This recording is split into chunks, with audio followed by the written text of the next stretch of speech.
என் பேர் தர்ஷினி. காட்டு பக்கத்துலேருந்து வரோம். செம்ம ஜாலியாக இருந்தது. பீச்சுக்கு வந்தது, மீன் சாப்பிட்டோம், மாங்காய் சாப்பிட்டோம், இதெல்லாம் வாங்கினோம். அவ்வளோதான்.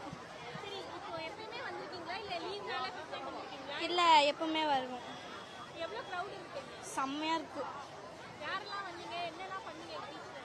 வந்து ஒரு 1.5 hour விளாடணும், வந்து சாப்பிட்டுட்டு கிளம்பிட்டோம் வீட்டுக்கு. இதுவரையும் ஃப்ரெண்ட்ஸ் கூட வந்ததில்லை, ஃபேமிலி கூட தான் வந்திருக்கேன்.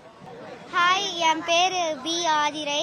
நான் வந்து 6th ஸ்டாண்டர்ட் படிக்கிறேன். நான் மெரினா பீச்சுக்கு வந்து ரொம்ப சந்தோஷமாக இருந்தேன். எனக்கு இந்த இடம் ரொம்ப பிடிச்சிருந்தது. நான், எங்கள் அம்மா, எங்கள் ஆன்ட்டி, அப்புறம் நாங்கள்லாம் வந்தோம்.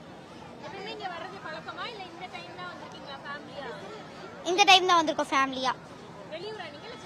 சென்னை தான். நான் வந்து ஸ்கூல் லீவ்லாம் என்ஜாய் பண்ண வந்தேன். இங்கே ரொம்ப ஜாலியாக இருந்தது. நான் இங்கே வந்து நிறையா வாங்கி சாப்பிட்டேன். அப்புறம் வந்து கடல் அலையில் விளையாடினேன். ரொம்ப ஜாலியாக இருந்தது. செய்திகளை உடனுக்குடனும் துல்லியமாகவும் தெரிந்து கொள்ள சப்ஸ்கிரைப் பண்ணுங்க.